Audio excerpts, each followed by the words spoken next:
அபிஷேகம் பாத்திரம் நிரம்பும்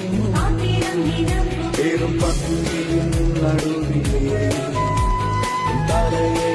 உயர்த்துவார் நீரின் சாய்வையாரி உன்னை மூடுவார் நீ உயருவார்